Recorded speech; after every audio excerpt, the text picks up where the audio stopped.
पौराणिक कहानियों की इस यात्रा पर ज्ञान भक्ति चैनल लाया है आज आपको एक अद्भुत कथा, जिसका संबंध सीधा गणेश चतुर्थी से है। सबसे पहले आप सबको गणेश चतुर्थी की हार्दिक शुभकामनाएं।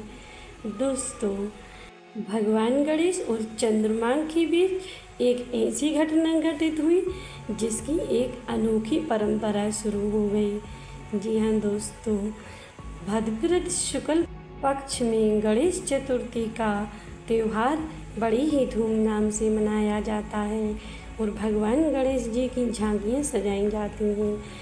पूरे विश्व में यह गणेश चतुर्थी बड़े ही धूमधाम से मनाई जाती है। लेकिन क्या आपने कभी सोचा कि इतनी पवित्र तिथि को जो भगवान गणेश की जन्म दिवस की तिथि है, उसी पर चंद्रमा को देखना क्यों वर्जित माना जाता है? जी हाँ दोस्तों, इस दिन चंद्रमा को देखने से कलंक लगता है, इसी कारण इसे कलंक चतुर्थी भी कहा जाता है। इस दिन चंद्रमा के दर्शन करने से क्यों मिथ्या कलंक लगता है, इस रहस्य को जानने के लिए आइए चलते हैं कैलाश पर्वत की ओर। यह कथा आरंभ होती है कैलाश पर्वत की पावन धरा पर, जहाँ पर देवता, ऋषि मुनि, अप्सराएं सभी भगवान गणेश का उत्सव मना रहे। भव्य सजावट, मंत्रों की गूंज और पूरा वातावरण पवित्र हो चुका था। सभी बड़े हर्ष उल्लास के साथ भगवान गणेश का जन्म उत्सव मना रहे हैं। गणेश जी अपने आसन पर विराजमान हैं और तरह तरह के भोग, उनके मनपसंद मोदक सामने रखे हुए थे। गणेश जी अपने मनपसंद लड्डुओं को बड़े प्रेम से भोजन कर रहे थे। उनका गजमुख, लंबे कान और बड़ा सा गोल पेट हर किसी के मन को मोह रहा था। सभी बड़े हर्ष उल्लास के साथ भगवान गणेश का जन्म उत्सव मनाकर अपने अपने स्थान को वापस लौट गए। रात का समय था। चंद्रमा की शीतल किरणें कैलाश पर्वत पर बिखरी हुई थीं। गणेश जी का मन हुआ कि इस शीतल छाया में थोड़ी सैर करी जाए। इस पर गणेश जी अपनी मूषक वाहन पर बैठकर सैर करने को निकल गए। सैर करते करते एक सामने सर्प आ गया, जिसे देखकर गणेश जी का वाहन मूषक डर गया और वह उछल गया और उसका संतुलन बिगड़ गया, जिससे गणेश जी जमीन पर गिर पड़े। जमीन पर गिरने से उनका पेट एक पत्थर से टकरा गया, जिससे उनका पेट फट गया और सारे मोदक के लड्डू बाहर निकल गए। लेकिन गणेश जी ने अपने आप को संभाला और वे ज्यों के त्यों रहे और उन्होंने सामने उसी सर्प को उठाकर अपने पेट से लपेट लिया और पुनः अपने मूषक पर बैठकर चलने लगे। यह देखकर चंद्रमा जोर जोर से हंसने लगे कि कैसा देवता है, गज जैसा मुख है, भारी पेट है, चलना ठीक से नहीं आता। ऐसा कहकर चंद्रमा बहुत जोर जोर से हंसने लगे।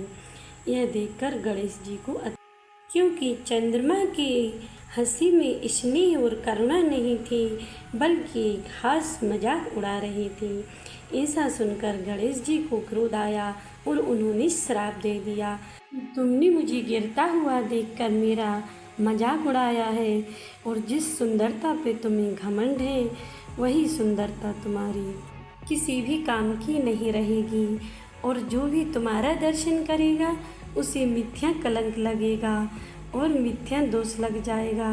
ऐसा सुनकर चंद्र देवता घबरा गए और भगवान गणेश जी के पैरों में गिरकर माफ़ी मांगने लगे।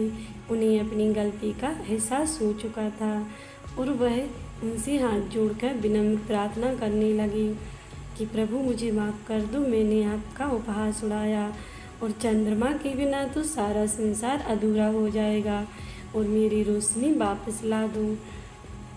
जब चंद्रमा ने अनन्य विनय किया, उसी समय सारे देवता आ गए और सारे देवताओं ने मिलकर गणेश जी से प्रार्थना की कि चंद्रमा की रोशनी और उनका श्राप वापस ले लो।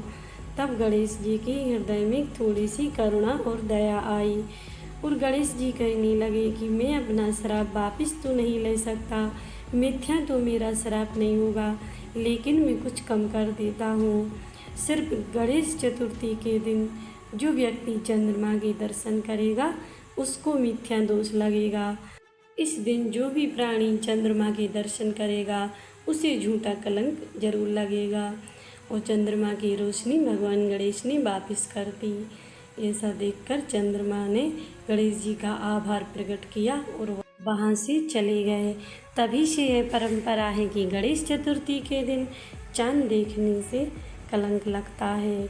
और यह परंपरा केवल सांसारिक प्राणियों के लिए ही नहीं है। जब भगवान श्री कृष्ण ने गणेश चतुर्थी का चंद्रमा देख लिया था तो उनको भी कलंक लग गया था। उन पर झूठा चोरी का आरोप लग गया था श्यामंतक मणि का, जो श्यामंतक मणि का भगवान कृष्ण ने नहीं चुराई थी, लेकिन उन्हें झूठा कलंक लग गया था। तभी से यह सभी पर परंपरा लागू होती है। दोस्तों, गणेश चतुर्थी के दिन चंद्रमा नहीं देखा जाता, चंद्र देखना वर्जित है। तो यह थी गणेश चतुर्थी की कथा। आपको कैसी लगी कमेंट करके ज़रूर बताइए। और यदि वीडियो अच्छी लगी हो तो एक लाइक करके चैनल को सब्सक्राइब कर लेना। और जो भी मेरे चैनल पर नए हों चैनल को सब्सक्राइब करके बेल आइकन ऑन कर देना। और एक कमेंट बॉक्स में गणपति बप्पा मोरिया अवश्य लिख देना ताकि भगवान गणेश की कृपा आप सब पर बनी रहे। तो मिलते हैं नेक्स्ट वीडियो में, तब तक के लिए जय श्री कृष्ण, राधे राधे।